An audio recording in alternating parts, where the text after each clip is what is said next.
Hello students, today's topic is MRI magnetic resonance imaging. So இந்த எம்ஆர்ஐங்கிறது ஒரு radiological technique. இது வந்து மேக்னட்டிசம் ரேடியோ வேவ்ஸ் இது ரெண்டையுமே யூஸ் பண்ணுறோம். ஸோ நம்ம உடம்புல ஒரு ஹியூமன் பாடியில் எந்த பாடி பார்ட் எக்ஸமைன் பண்ணுறோமோ அந்த இடத்துல மேக்னட்டிசமோ ரேடியோ வேவ்ஸையும் நம்ம யூஸ் பண்ணுவோம்.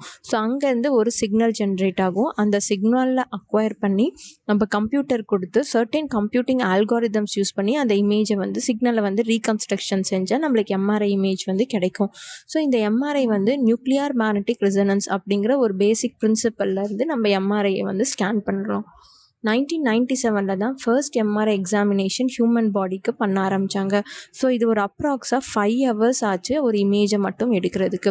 இந்த எம்ஆர்ஐயை இன்வென்ட் பண்ணுறவர் பேர் வந்து ரமன் வஹன் டமாடியன். ஸோ இவரை தான் ஃபாதர் ஆஃப் எம்ஆர்ஐ அப்படின்ட்டு சொல்கிறாங்க.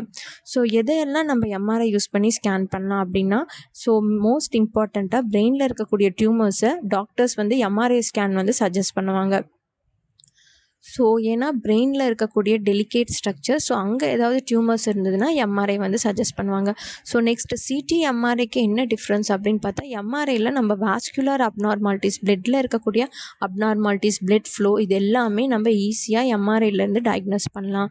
ஸோ மஸ்குலோஸ்கெலிட்டல் ப்ராப்ளம்ஸையும் டயக்னோஸ் பண்ணலாம்.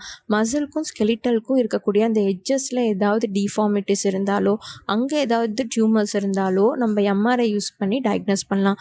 ஸோ இந்த எம்ஆர்ஐ மேஜராக வாஸ்குலர் அப்நார்மாலிட்டிஸ், மஸ்குலோஸ்கெலிட்டல் ப்ராப்ளம்ஸ்க்கு யூஸ் பண்ணுவாங்க. And at the same time ஸ்போர்ட்ஸில் ஏதாவது இன்ஜுரி, ஸ்போர்ட்னால ஏதாவது ட்ராமா இருக்குது, ஸ்பைனல் கார்டு இன்ஜுரிஸ்க்கும் எம்ஆர்ஐ வந்து டாக்டர் சஜஸ்ட் பண்ணுவாங்க. சில கேஸ்ட்ரோ இன்டெஸ்டினல் ப்ராப்ளம்ஸ், இஎன்டி ப்ராப்ளம்ஸ்க்கும் எம்ஆர்ஐ வந்து யூஸ் பண்ணி நம்ம டயக்னோஸ் பண்ணிக்கலாம். ஸோ இந்த சில ப்ராப்ளம்ஸ்க்கு எல்லாமே ஃபிசிஷியன்ஸ் வந்து டாக்டர்ஸ் எம்ஆர்ஐ ஸ்கேனை சஜஸ்ட் பண்ணுவாங்க. ஸோ யாரெல்லாம் எம்ஆர்ஐ ஸ்கேனுக்கு வந்து நம்ம எக்ஸாமைன் பண்ண முடியாது அப்படின்னா, ஸோ ஃபர்ஸ்ட் வந்து கார்டியாக் பேஸ்மேக்கர்ஸ் யூஸ் பண்ணக்கூடிய கார்டியாக் பேஷண்ட்ஸ் வந்து அலோடு கிடையாது. காக்லியர் இம்ப்ளான்ஸ், சில hearing AIDS, cochlear implants, hearing problem இருக்கிறவங்க காக்லியர் இம்ப்ளான்ஸ் யூஸ் பண்ணுவாங்க. ஸோ அவங்கெல்லாம் எம்ஆர்ஐ ஸ்கேனுக்கு அலோடு இல்லை. அதே சமயம் சரி பிரெயின் டிஃபார்மிட்டிஸ்னால சில எலக்ட்ரானிக் கிளிப்ஸ் யூஸ் பண்ணுற பேஷண்ட்ஸும் நாட் அலோடு. மெட்டல் பார்ட்ஸ் அல்லது மெட்டல் ஃபாரின் பாடிஸ் இருக்கிறவங்க, ரீஹேப் பண்ணியிருக்கிறவங்க அவங்க எல்லாமுமே அலோடு கிடையாது. நெக்ஸ்ட்டு சர்ஜரி யாராவது பண்ணியிருந்தாங்க, ரீசன்ட் சர்ஜரி பண்ணியிருக்கிற பேஷண்ட்ஸும் அலோடு இல்லை. மோஸ்ட் இம்பார்ட்டன்ட் ப்ரெக்னென்ட் லேடிஸும் எம்ஆர்ஐ ஸ்கேனுக்கு அலோடு இல்லை. So cardiac pacemakers, cochlear implants வச்சுருக்கிறவங்க ஏன் எம்ஆர்ஐ ஸ்கேனுக்கு அலோடு இல்லை அப்படின்னா, ஸோ அங்கே இருக்கக்கூடிய பவர்ஃபுல் மேக்னெட்ஸ் வந்து பேஸ்மேக்கரில் இருக்கக்கூடிய ஒரு சில செட்டிங்ஸ் எல்லாம் சேஞ்ச் பண்ணி விட்டுரும். எம்ஆர்ஐ மேக்னெட்ஸை வந்து ட்ரிகர் பண்ணி பேஸ்மேக்கர் செட்டிங்ஸை வந்து சேஞ்ச் பண்ணுறதுனால ஸோ பேஷண்ட்ஸ்க்கு ஏதாவது ரிஸ்க் இருக்கிறதுக்கு சான்சஸ் அதிகமாக இருக்குது. ஸோ அதனால் டாக்டர்ஸ் வந்து பேஸ்மேக்கர் இருக்கக்கூடிய பேஷண்ட்ஸை எம்ஆர்ஐ ஸ்கேனுக்கு அலோவ் பண்ண மாட்டாங்க. ஸோ இப்போ எஃப்டிஏ வந்து எம்ஆர்ஐ சேஃப் பேஸ்மேக்கர் அப்படின்ட்டு ரெக்கமெண்ட் பண்ணுறாங்க. ஸோ ஃபிசிஷியன்ஸ் வந்து பேஸ்மேக்கரை வந்து ஃபர்ஸ்ட் வந்து சேஃப் மோடுக்கு வந்து ப்ரோக்ராம் பண்ணிடுவாங்க.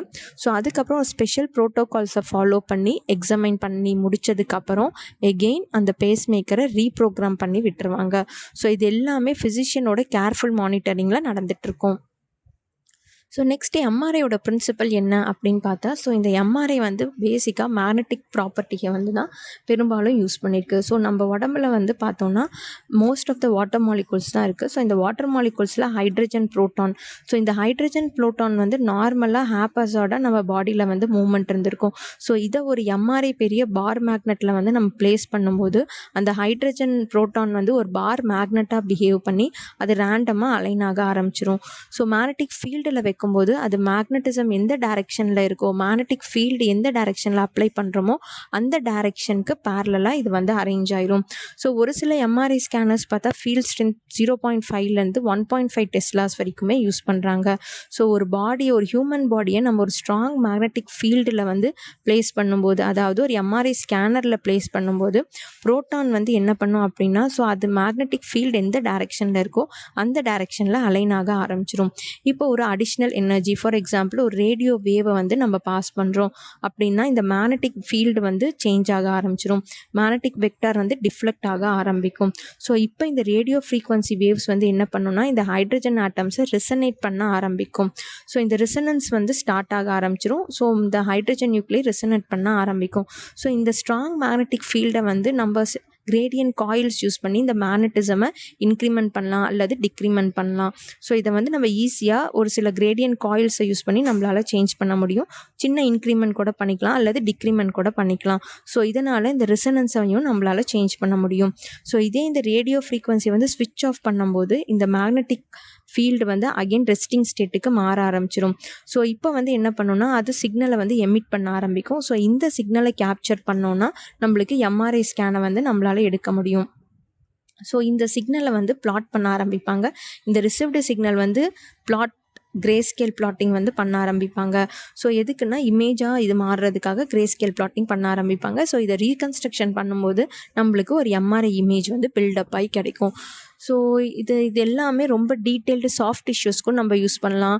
So magnetism property along with radio waves ஒரு ஹியூமன் பாடியிலேருந்து நம்ம ஒரு சிக்னலை கொடுக்கும். ஸோ இந்த சிக்னல் வந்து சில கம்ப்யூட்டிங் அல்காரிதம்ஸ் யூஸ் பண்ணி நம்ம ரீகன்ஸ்ட்ரக்ஷன் பண்ணால் ஒரு எம்ஆர்ஐ இமேஜ், ஒரு பாடிக்கான எம்ஆர்ஐ இமேஜ் நம்மளால் எடுக்க முடியும்.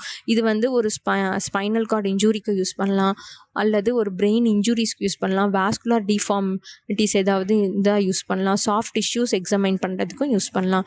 ஸோ இதுதான் எம்ஆர்ஐயோட introduction and principle of MRI. Thank you for